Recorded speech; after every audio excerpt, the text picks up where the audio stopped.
أعوذ بالله من الشيطان الرجيم. بسم الله الرحمن الرحيم. وإن كان ذو عسرة فنظرة إلى ميسرة وأن تصدقوا خير لكم إن كنتم تعلمون.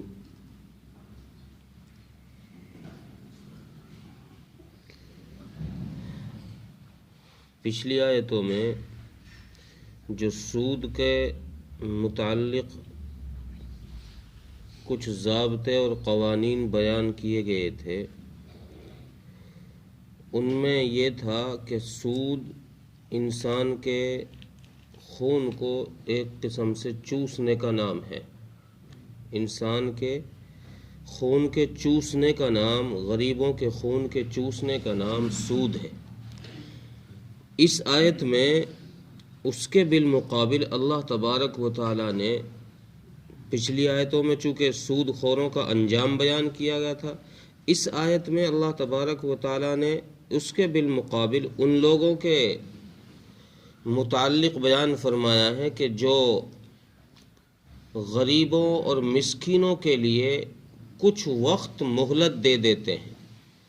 محتاج لوگوں کو قرضہ دیا، پھر اس غریب کے پاس قرضے کی ادائیگی کا انتظام نہیں ہوا تو پھر اس کو اور مہلت دے دینا. یہ بڑی فضیلت کی بات قرآن کریم نے بتائی ہے، اور قرآن کریم میں اللہ تبارک و تعالیٰ نے یہ حکم بھی فرمایا ہے کہ اگر ہو سکے تو اس کو معاف ہی کر دو، یہ تمہارے لیے بہتر ہے. اگر کوئی ایسا غریب آدمی جس کو تم نے قرضہ دیا ہے، وہ قرض کے ادائیگی کے وقت اس قرض کو نہیں لوٹا سکتا، تم دیکھ رہے ہو کہ یہ تنگ دست ہے، محتاج ہے، غریب ہے، اس کے حالات صحیح نہیں ہیں، تو تم اس کو کچھ مہلت دے دو. اور اگر تمہارے پاس اللہ نے گنجائش رکھی ہے، وسعت رکھی ہے، تو اس کو وہ قرضہ ہی معاف کر دو، تو یہ تمہارے لیے بہتر. یہاں اس معاف کرنے کو اللہ تبارک و تعالی نے فرمایا کہ معاف کرنا تمہارے لیے بہتر ہے. حالانکہ ظاہر میں تو نقصان نظر آ رہا ہے معاف کرنے میں. بھئی ایک تو بیاج تو معاف کیا ہی، جو اس پہ بیاج لگ رہا تھا وہ تو معاف ہی کیا، وہ تو چھوڑ دیا. اس کا حکم تو پہلے آ گیا کہ بھئی اب بیاج تو چھوڑ دو، مطلب بیاج. اب اللہ فرما رہے ہیں کہ جو اصل مال ہے، راس المال ہے، وہ بھی چھوڑ دو. اس میں تمہارا فائدہ ہے، اس میں فائدہ کہاں ہے؟ یہ تو نقصان ہو رہا ہے. حقیقت میں سود جو معاملہ ہے، سود خور جو لوگ ہوتے ہیں، یہ مفلسی کا فائدہ اٹھا کر جو غریب لوگ ہوتے ہیں، ان پر جب وقت آ جاتا ہے قرض کے دینے کا، تو یہ لوگ جاتے ہیں اور جا کر ان سے تقاضا کرتے ہیں، بھئی دو ہمارے پیسے. وہ کہتے جی ہے نہیں، بعد میں دے دیں گے. اچھا بعد میں دو گے؟ تو اب تک جتنا بیاج ہوا ہے، جتنا سود بنا ہے، اس سود کو حساب لگا کر کے اصل مال میں ایڈ کر دیتے ہیں کہ بھئی اب پہلے 10,000 تھے، 1,000 سود کے ہو گئے، اب تمہارے پاس قرض ہو گیا 11,000 کا، اگلے مہینے دو گے تو پھر 11,000 کا ہم بیاج لیں گے. تو ان کا کام تو یہ ہے کہ مفلسوں پر ظلم کر کر ان پر سود چڑھایا جائے، بیاج پر بیاج لیا جائے. لیکن احکم الحاکمین نے ضابطہ یہ بنا دیا کہ نہیں بھائی، کوئی غریب ہے تو اس کی غریبی کا مذاق مت اڑاؤ، اس کی غریبی سے تم فائدہ مت اٹھاؤ، بلکہ اس کی غریبی پر ترس کھاؤ، اس کو معاف کر دو، یہ تمہارے لیے بہتر ہے. جی بہتر کیوں ہے؟ ہمارا تو نقصان ہو رہا ہے. اس کی 2 وجہ مفسرین نے لکھی ہیں. پہلی وجہ تو یہ ہے کہ دیکھو، یہ دنیا چند روزہ زندگی ہے، یہ دنیا بہت مختصر زندگی ہے. اس زندگی کے ختم ہونے کے بعد جو آخرت کی دوسری زندگی، دائمی زندگی اور ہمیشہ ہمیش کی زندگی شروع ہوگی، اس زندگی میں تمہیں جنت کی وہ نعمتیں، لازوال نعمتیں دی جائیں گی کہ جن کا تم نے تصور بھی نہ کیا ہوگا. یہاں تو یہ تھوڑا سا مال جا رہا ہے تمہارا، 1000 2000 لاکھ 10 لاکھ جا رہے ہیں، یہاں یہ مال جا رہا ہے، اس تھوڑے سے مال کے بدلے میں اللہ تمہیں جنت کی دائمی اور ہمیشہ کی نعمتوں سے مالا مال کر دے. پھر تمہیں پتہ چل جائے گا کہ اس مال کا چھوڑنا بہتر تھا کہ نہیں تھا. وہ مال ان کو صدقہ کر دینا، ان کو معاف کر دینا، یہ بہتر تھا کہ نہیں تھا. دوسری وجہ یہ فرمائی کہ جو آدمی صدقہ اور خیرات کر دیتا ہے، اس طرح غریبوں کو معاف کر دیتا ہے، غریبوں پر صدقہ کر دیتا ہے، تو ایسے آدمی کے مال میں اللہ تبارک و تعالی برکتیں عطا فرما دیتے ہیں.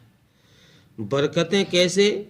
کہ اس کے پاس مال بھلے ہی نہ بڑھا ہو، مال کی زیادتی بھلے ہی اس کے پاس نہ ہوئی ہو، لیکن اللہ تبارک و تعالی اس کے وہ کام جو دوسرے امیروں کے کروڑوں میں ہوتے ہیں، اللہ اس کے ہزاروں میں وہ کام کروا دیتے ہیں. جو دوسرے لوگوں کے پیسوں میں کام نہیں ہوتے، اس کے فری میں وہ اللہ وہ کام کرا دیتے. اللہ اس کو ہاسپٹلوں کے چکروں سے بچا دیتے ہیں، بیماریوں سے اسے محفوظ کر دیتے ہیں، تھانے اور تحصیلوں میں جانے سے اسے روک دیتے ہیں. اللہ اس کے ایسے حالات بناتے ہیں کہ یہ ان چکروں میں پڑتا ہی نہیں. اور جو آدمی صدقہ اور خیرات نہیں کرتا، یہ بے برکتی ہوتی ہے کہ اللہ تبارک و تعالی اس شخص کے ہاسپٹلوں میں چکر شروع کرا دیتے ہیں. اس کی ڈاکٹروں کی فیس ہی پوری نہیں پڑتی، اس سے ڈاکٹروں کی فیس ہی ادا نہیں ہوتی. کبھی مقدمات کے اندر اس کو الجھا کے رکھ دیتے ہیں کہ پھر وکیلوں کی فیس کے لالے پڑ جاتے ہیں، کبھی دوائیوں کے لالے پڑ جاتے ہیں. اللہ تبارک و تعالی جب بے برکتی کرتے ہیں تو پھر اس مال کو یوں ضائع اور برباد کروا دیتے ہیں. تو اللہ تبارک و تعالی کی طرف سے صدقہ کرنے سے یہ بھی نفع ہوتا ہے کہ اللہ تبارک و تعالی ان حالات سے بچا لیتے ہیں، بیماریوں سے بچا لیتے ہیں، پریشانیوں اور مصیبتوں سے بچا لیتے ہیں. تو یہ صدقہ کرنا یہ بہتر اللہ تبارک و تعالی نے اس لیے فرمایا کہ دنیا میں بھی تمہارے لیے بہتر ہے کہ ہم تمہاری ان حالات سے حفاظت کر لیں گے، کورٹ کچہریوں سے، ڈاکٹروں سے، اور آخرت میں بھی تمہارے لیے بہتر ہے کہ وہاں ہم تمہیں لازوال اور ابد الآباد کی ہمیشہ کی زندگی میں ایسی نعمتیں دیں گے جو ہمیشہ ہی تمہارے ساتھ رہیں گی، کبھی تمہارا ساتھ نہیں چھوڑیں گی. اور حدیث میں بھی ایسے مفلس شخصوں کے لیے مہلت دینے کی بڑی فضیلتیں آئی. بہت ساری احادیث ہیں کہ طبرانی کے اندر ایک روایت ہے کہ رسول اللہ، اور بھی کئی کتابوں میں یہ روایت ہے کہ رسول اللہ صلی اللہ علیہ وسلم نے ارشاد فرمایا کہ جو شخص یہ چاہے کہ قیامت کے دن میرے سر پر اللہ کی رحمت کا سایہ ہو، جبکہ اس دن اس سایہ کے علاوہ کوئی اور سایہ ہی نہیں ہوگا، تو اس شخص کو چاہیے کہ مفلسوں اور غریبوں کو مہلت دے دیا کرے یا ان کو معاف کر دیا کرے. جن کو اس نے قرضہ دے رکھا ہے، غریب اور مفلس لوگوں کو، یا تو ان کو قرض کی ادائیگی کے لیے ٹائم دے دے کہ بھائی چلو اب نہیں ہے تو بعد میں دینا، اب نہیں ہے تو بعد میں دے دینا، ان کو ٹائم دے دے. یا پھر اللہ نے تجھے وسعت دے رکھی ہے، تیرے پاس مال ہے تو ان کو معاف کر دے، بھائی چلو کوئی نہیں، میں نے اللہ کے لیے تجھے معاف کر دیا، اب تجھے دینے کی کوئی فکر نہیں. ایک دوسری حدیث میں ہے کہ صدقہ کرنے سے مصیبتیں اور بلائیں یہ دور کر دی جاتی. حضرت ابو ہریرہ کی ایک روایت ہے کہ رسول اللہ صلی اللہ علیہ وسلم نے ارشاد فرمایا کہ جب تم کسی مفلس کو صدقہ دیتے ہو، قرضہ دیتے ہو، تو تمہیں اس قرض کے ادائیگی کے وقت تک روزانہ اتنے پیسے صدقہ کرنے کا ثواب ملتا ہے جتنا تم نے اس کو قرضہ دیا. جتنا تم نے اس غریب کو قرضہ دیا ہے اتنے پیسے تمہیں صدقہ کرنے کا ثواب ملتا رہے گا. اور جب وقت میعاد آئے گا تم نے 1 مہینے کا وقت دیا کہ بھئی 1 مہینے تک کے لیے میں تمہیں ادھار دے رہا ہوں۔ اب جب وہ 1 مہینہ پورا ہوا اور وقت معین آ گیا ہے، وقت میعاد آ پہنچا ہے، اب اس غریب کے پاس پھر اس پیسے کا انتظام نہیں ہو پایا کہ وہ تمہارا قرضہ ادا کر دے، تو اب تم اس کو اگر اور مہلت دے دو گے تو تمہیں 2 گنا صدقہ کرنے کا ثواب ملے گا۔ جتنے پیسے تم نے 1000 دیے ہیں تو تمہیں 2000 صدقہ کرنے کا ثواب ملتا رہے گا، اتنے تم اس کو مہلت دیتے رہو گے۔ اور بھی احادیث میں کئی فضیلتیں اس کی ذکر فرمائی ہیں کہ غریب اور مسکین اور محتاج کو اس کے قرض کی ادائیگی میں مہلت دے دے۔ ایک صحیح مسلم کے اندر ایک روایت ہے کہ فرشتے نے ایک شخص کی روح قبض کی، حضرت اسرائیل نے ایک شخص کی روح نکالی، اور اس روح کو نکال کر جب لے کر گئے تو اس روح سے جب سوال جواب ہوئے، اس روح سے پوچھا کہ تم نے کوئی نیکی کی ہے؟ تو اس روح نے جواب دیا کہ میں نے تو کوئی نیکی نہیں کی۔ یاد کر لو تم نے کوئی نیکی کی ہو۔ اس نے پھر دماغ دوڑایا تو اس نے کہا کہ جی میں نے کوئی نیکی نہیں کی۔ فرشتوں نے اس سے پھر کہا کہ نہیں، اور سوچو، اپنی زندگی میں تم نے کوئی خیر کا کام کیا ہو، کوئی بھلائی کی ہو، کسی کے ساتھ کوئی نیکی کا معاملہ کیا ہو۔ اس نے پھر سوچا، غور کیا تو اس کو خیال آیا۔ اس نے کہا جی ہاں، میں نے کوئی نیکی تو نہیں کی، لیکن ایک کام میں کیا کرتا تھا۔ اللہ نے میں مالدار تھا، مجھے وسعت دے رکھی تھی، میرے پاس مال اچھا خاصا تھا، اور میں لوگوں کو قرضے دیا کرتا تھا۔ کوئی مانگنے آتا، جی 1000 روپے چاہیے، لو بھائی، جی 1,00,000 چاہیے، لو بھائی۔ میرا کام یہ تھا کہ اللہ نے جو مال مجھے دیا تھا، میں اس مال کو اپنے پاس سمیٹ کے رکھتا نہیں تھا، میں لوگوں میں اس کو تقسیم کرتا رہتا تھا۔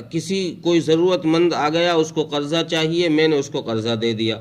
اب اس قرضے میں میرا دستور، میری حالت یہ تھی کہ جو ٹھیک ٹھاک لوگ تھے، کھاتے پیتے جو ٹھیک ٹھاک لوگ تھے، میں ان کو تو قرضے کی ادائیگی میں مہلت دیا کرتا تھا۔